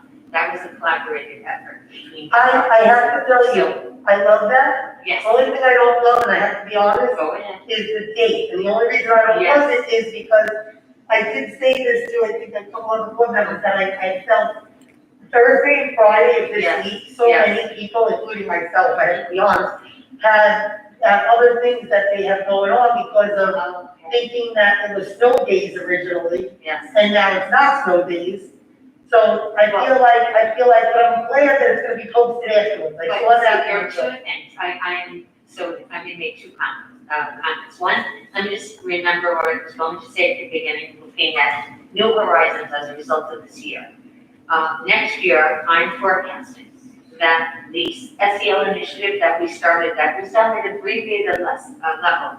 The ruler program, do you remember, I presented to you? Yeah, I remember you showing me. There's going to be, I didn't get to tell the secondary principals yet, so they're going to hear it first if you're listening now. But this summer, there's going to be a ruler option for secondary principals to participate in a workshop to be introduced. And the superintendent thinks that from the monies received, we will be able to participate. So now that COVID hopefully is maintained and we will resume our pattern of performance as we typically are accustomed to in the fall, hopefully, fingers crossed.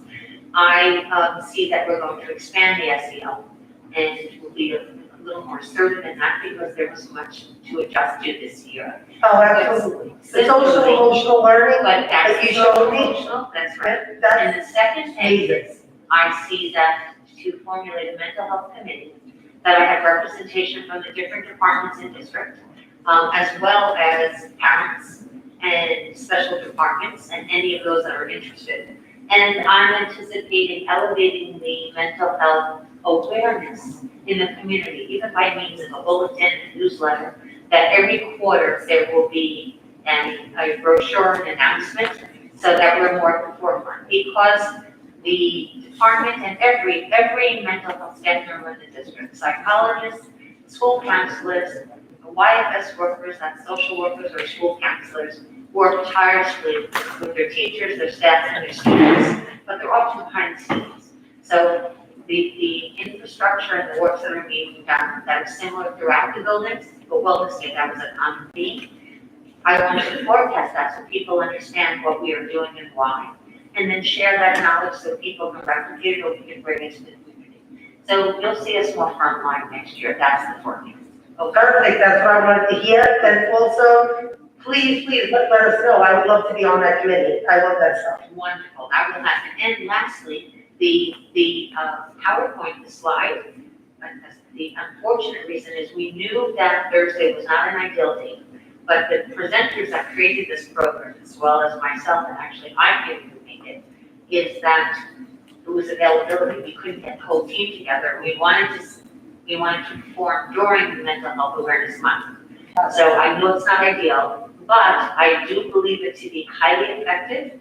So the superintendent has already authorized that we can do it again in the fall. And so I think we're going to have a captive audience because it really is powerful information, and the three authors of that PowerPoint have spent many hours. I've spent many hours, and I think they'll be impressed. So have someone listen to it and then we'll bring it to the fall. Absolutely, thank you so much. You're welcome. Also, Dr. Adams, I had requested that I wanted the special ed director, if possible, to be at one of the next meetings. Thank you so much for you being here tonight. It would be helpful. I wanted to find out if we could do some kind of, something for special education in regards to for people who are just getting into it and need to know how to go about it. I know that they have SEPTA, which is amazing, and they help so much, but it would just be nice if we had somebody that we get those 3 times or whatever they can come, if we can bring that person in and they can go over some stuff, and maybe also tell us how is the special education community doing since COVID is over now and they're back resuming classes, versus how, you know, from last March to now, if they can kind of give us that, how things are going. I would love to hear that. I just have 2 more things, I swear. One is a couple of 5th grade schools, a couple of 5th grade classes rather from different schools. A couple of the parents had called me and wanted to know, can siblings go to graduation? I wasn't sure how to answer that because I know with the 2 tickets they're giving out, I know with sports, with section 11, they didn't really consider like, a little sibling. It was like a 7-year-old or a 6-year-old or a 5-year-old. I'll be doing that as well for the parents that have little kids. I mean, granted, I personally just want to vote to say it would be nice if we could have upped the number of attendees, especially for the younger grades, because I don't know how it's being done specifically in the middle schools. I understand at the high school level, if you're doing it, there's one, you can't have more people, you know, it's gonna be a lot of people. But in the elementary schools, I have heard from different schools, it's being done selectively by grade and by their age, not grade, by class. So class in 5th grade is going like one class and another class and another class. If that's the case, we've now upped the number to 250 indoors, 500 outdoors. You should easily be able to have 3 or 4 guests instead of 2 for the family of 4 or 5, so they can bring the children, or they can bring grandma if they want to bring grandma. I mean, I don't know if I'm overstepping, but I just wanted to at least throw that out there. That is on my list here to say.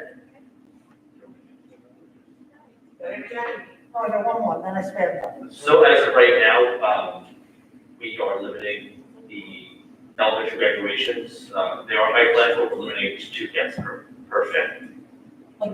Does that include even with the little kids? They're not allowed to bring 2 people here. I have to tell you, I don't think that's nice. I don't think that, is there any way that we can revisit that? Can you revisit that, Dean, by any chance? And like, only reason I'm saying that is, if it's, I'm just going off a number, which is grab a number of 20, let's say 20 average, is in a class. And we're gonna have 2 kids per person. You're looking, we're not even gonna have 100 people if you have staffing, and it's gonna be 60 to 80 people. At the end of the day, if you added it to 2 more people, you're still very, very low compared to that 250 number. Right, you know, we're looking at the locations that these are taking place in and making sure that everybody's socially distant. And I think that's some of the considerations that we're putting in place is when those ceremonies were determined, it's based upon the size of the environment that we have indoors, and making sure that everybody's socially distant. But we'll revisit with the elementary principals. Well, here's the thing, I understand that, that's why I'm saying, if we're going over things, if everybody is masked, then I thought that the social distance doesn't have, I mean, not for nothing, we were just sitting here side by side with people. So, I understand, but I'm just saying, that's why I'm just saying, if it's 1, I'm assuming if everybody's masked, you social distance, you go to 3 people instead of 6. No, for adults. Well, people let us know, that would be great. So I just want to, it feels like yesterday, when I went to an elementary graduation for my children, and I always remember them limiting the tickets. Because, yeah, because I remember distinctly last week in the gym, and it was only 2 people allowed in there, my daughter couldn't come to my son, vice versa. It was freaking packed, and I can't imagine sticking any more people in that thing. And now we're talking about COVID restrictions. Back then we were packed in like sardines in a very hot gym. Yeah, but you're talking about doing, that was when we did it, like my daughter, everybody was together. So they took 5 5th grade classes, and put them all together. And so, yeah, you can only have 2 people. But now, take away that, it's 1 class. So you're gonna have a Wait, class. so the fifth graders are not well. Wait, she doesn't understand, Linda, Oh, I didn't know, I thought the grade. it's only one class of 15 to 20 students, Our 25 max. fifth grade is just, all our fifth grade is going one class at a time. So it's one class. But Dean has said we'll revisit, because we do need to make sure that we can socially distance, because with adults, it can be the family together, but you're really supposed to be 6 foot away from other families. So Dean will go back and see where everybody has things set up, and we will absolutely revisit. I appreciate it. Why are they using this, why are they using the high school? Or using Sycamore, or using RMS or OBMS? See, because my only issue So with all this. RMS and OBMS auditoriums are for the construction. And with the number of classes per grade level, we would have to start incredibly early to try to get all of them done. So they opted to stay within their own schools, and be able to do it within the facilities that they have. Can I ask you, how come we don't just do it outside? I mean, I'm going back a long time ago, I'm old, and we did it outside. Back in the day, fifth grade graduation was outside. Only reason I'm saying that is, I don't think that the gyms are gonna be any cooler, am I right? Because there's no air conditioning in a lot of these elementary gyms.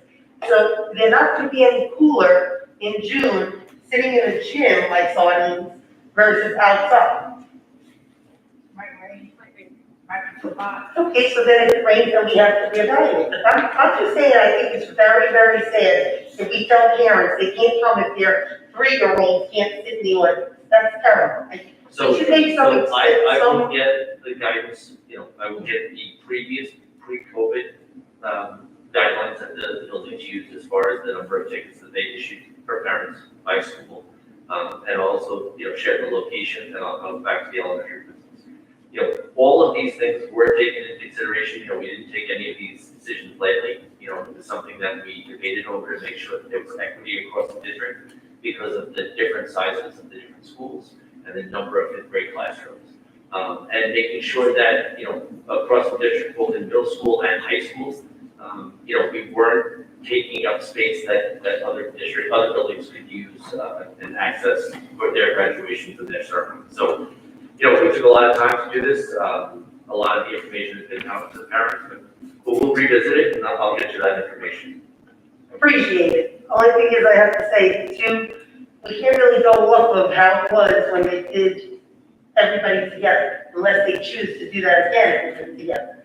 If it's gonna be by class, that's the unique, this year is unique in that regards to it's one class of, not every class is even 15, but I'm saying 15 to 25 students, so we just have to take that into account. But moving on, I know Ivan had brought it up, and I want to bring it up, one more time. The seniors walking through the elementary school. I know that I was told something like if they're being treated like they're adults. I don't understand how we could do that. If they're walking through one of our buildings, why we wouldn't allow them to walk through the middle of the hallway and let the kids clap. That was something beautiful that was started, and we should really look into having it happen again. You could socially distance, the kids could line the hallways, the kids could walk through. These are not kids from the outside, they're our own high school seniors. Let them walk through their own schools. Give them something. They have a lot, Jackie, so giving them something is, that's a heartstring tugger. They have a prom, they have a senior banquet, they have barbecue, they Yeah, have. last year they didn't have any of that, I understand that, I give them what we can, So, and we can give them that. well, we kind of can't, and I'm gonna tell you why.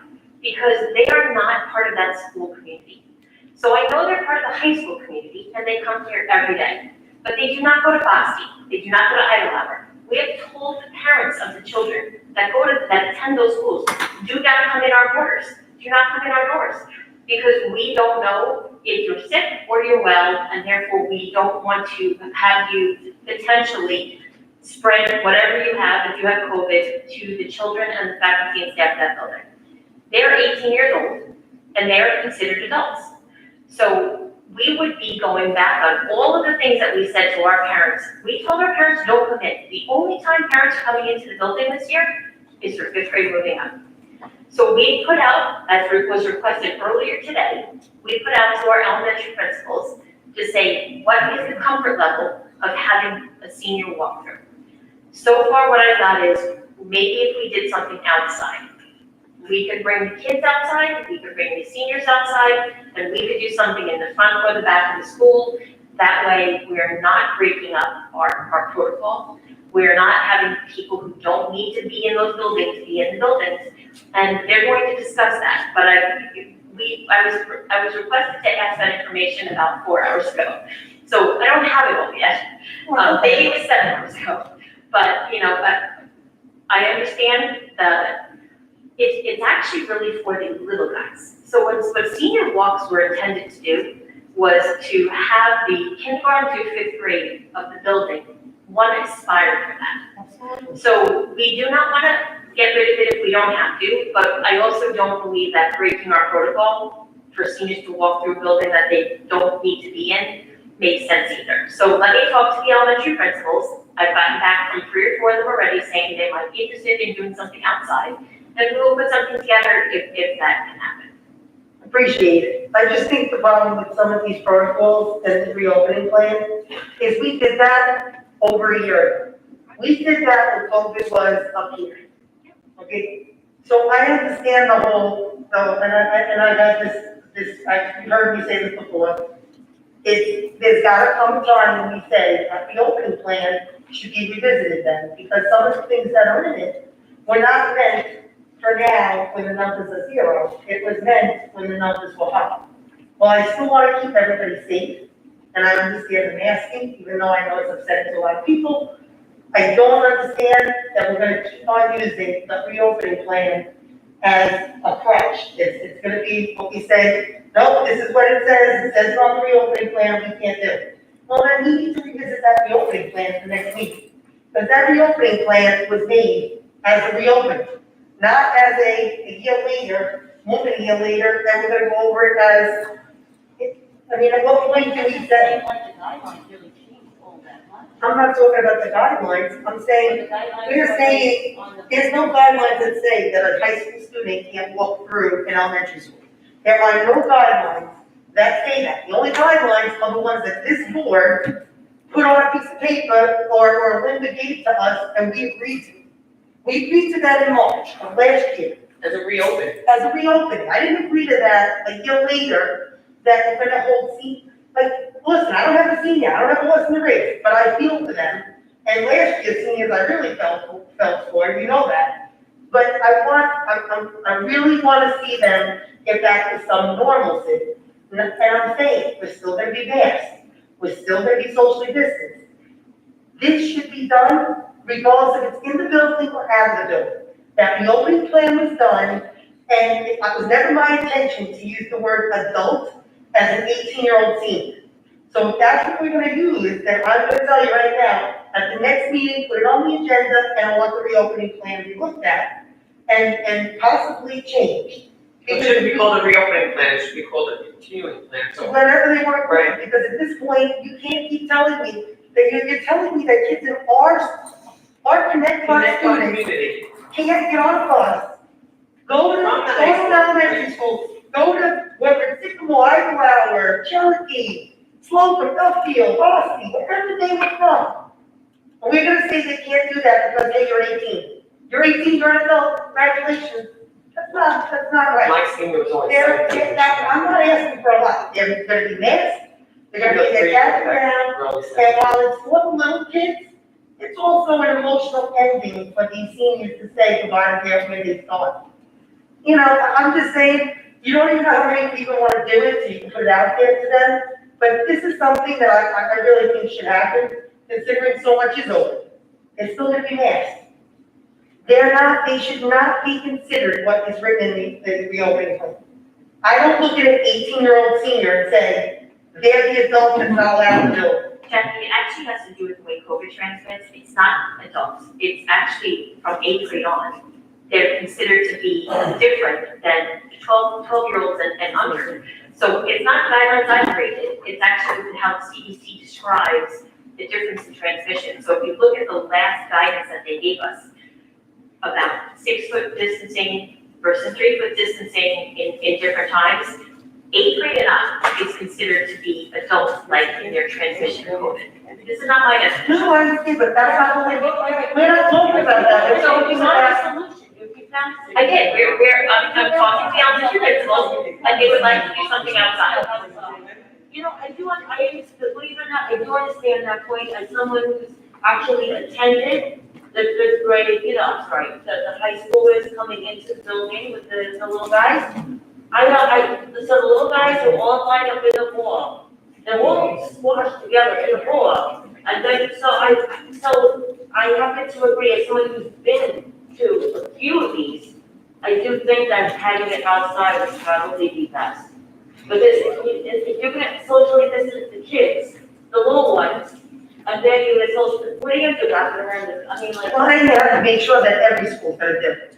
Because it can't be like, okay, 3 elementary's gonna do it, but not the rest. Like, that's unfair to everybody. Either it's gotta be everybody or nobody. All right, so Linda, you're gonna get back to us on that? All right, so Jackie, you have anything else? Oh, one more thing. You lied. Somebody, noticed the last thing I swear. Some people had brought up to me that there are some board videos that are not uploaded. Are we able to check and see why some of the videos are not uploaded, please?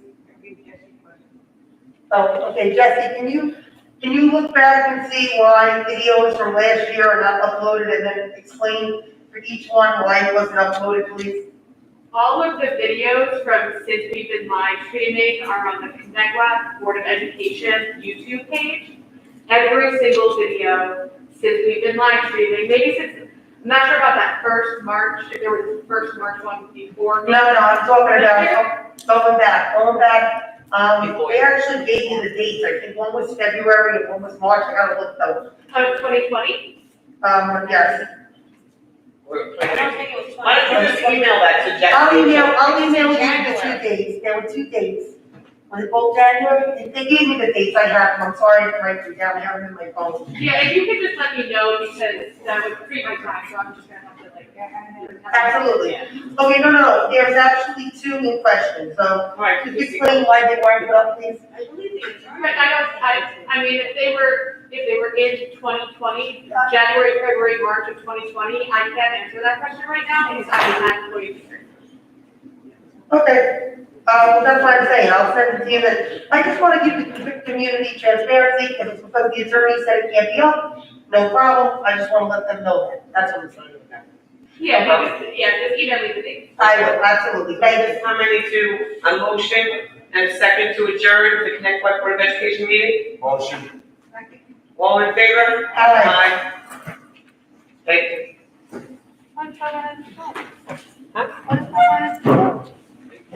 That's why they didn't do it. Who else is here?